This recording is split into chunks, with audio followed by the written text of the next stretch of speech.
All right, we're gonna see how good this goes for me. Putting a grease gun together and loading it with grease. So it first says, take the head off. So that just screws off.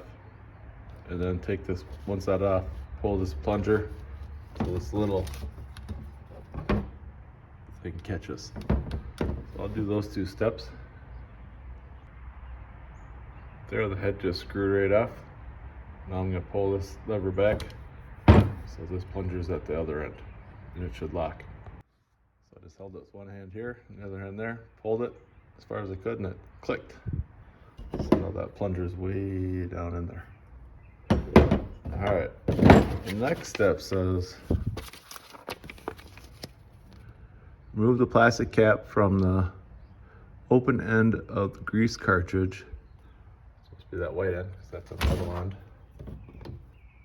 Plastic cap, metal, plastic. All right. Fully insert into empty grease gun barrel. Make sure the rim of the cartridge is sealed on the rim of the barrel. So I'm assuming that I take it off and I stick it in that way, and then this is gonna get popped off in the end. All right, that's what that looks like on that end.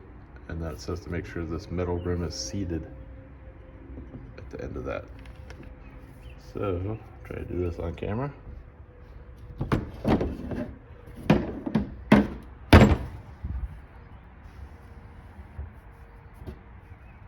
And I'm going to tap that in there. So I'll come back. So I just hit that with the palm of my hand. Tap it down. One hand there, other hand tapping the top. Can't do it with the camera. All right, read the next step. All right, the next step is to remove the middle pull tab seal from the grease gun. I'm gonna have to do that with the camera off. And that's what that looks like. It's got a little dent in it. I don't know that that'll matter. We'll see. Now it says screw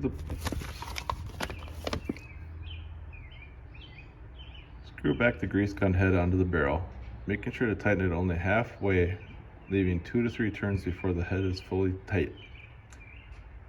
And after that, disconnect the plunger rod from the end cap. I'll be pushing that lever. Let's see what else happens after that. All right, so I screwed the head on. Didn't do it all the way. It was about 1 turn from going on. There's not very many turns to get it on. And now I'm gonna try to do step number 6. Disconnect the plunger rod from the end cap. Get my finger pinched. There. So that's disconnected. Force the plunger rod in and out a few times in order to compress the grease and force out trapped air in the grease gun to come out from the loose connections between the grease gun barrel and grease gun head. Then after that, hand tighten the grease gun fully into the barrel. So I obviously can't do that with just one hand. And I did leave this ring clip on the whole time. But I'm gonna push that in and out and see what happens, and then I'm gonna tighten the head on the rest of the way. Honestly, couldn't move it very far, so I tightened the head back on. See what we do next.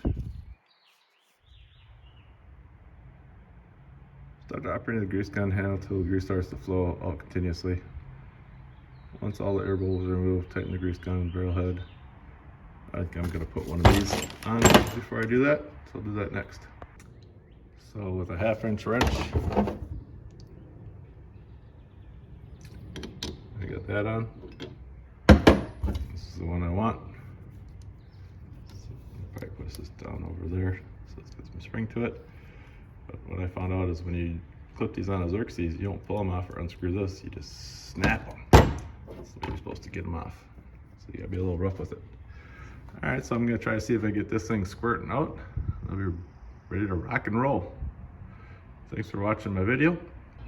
So this is the UTOOL pistol grease gun. MGG0102, 8,000 PSI for tractors, cars, cycles, houses. I'm gonna use it on ATV trailer, snuggle trailer. It is X002BUTJY1.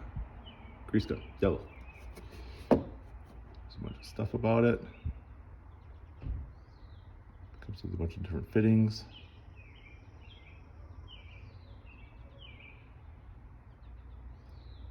Actually goes grease gun, extension straight pipe, extension bend pipe, 18-inch spring flex hose, sharp type nozzle, normal coupler. Features. It's pistol grip, that's what I like. I like that it has 8,000 PSI, has an automatic exhaust. So what you can do is you can push this button and it'll relieve any pressure.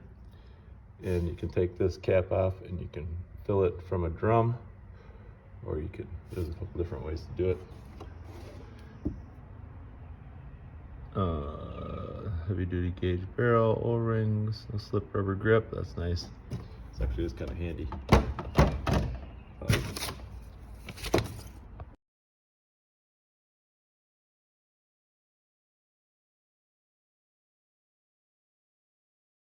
You can actually fill it a couple different ways. I demoed the cartridge loading. Bulk loading is just scoop it and fill. Suction loading, or you can filler pump load it. And if you want to spend the time to read this, go right ahead to learn how to do it. But I think they're all kind of self-explanatory. Other than that, the filler load that you got, take this cap off. One of these caps. And I'm pretty sure it's that one. And you can fill it either that way or that way. Or maybe it's this way. Yeah, it might be this one. Yeah, because that one's, there's a ball inside that.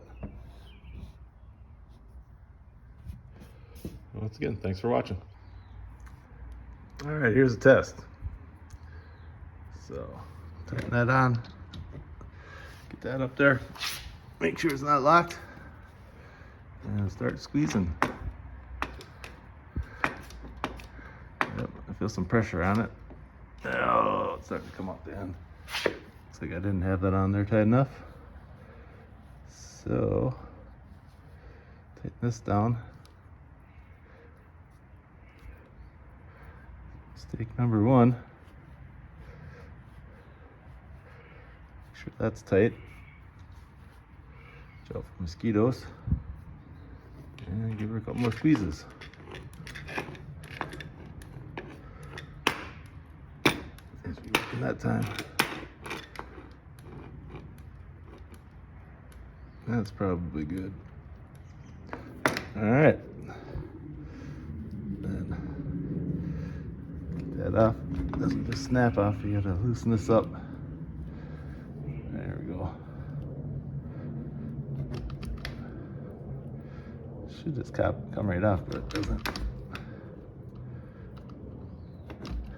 Oh, now it came off. All right, good luck with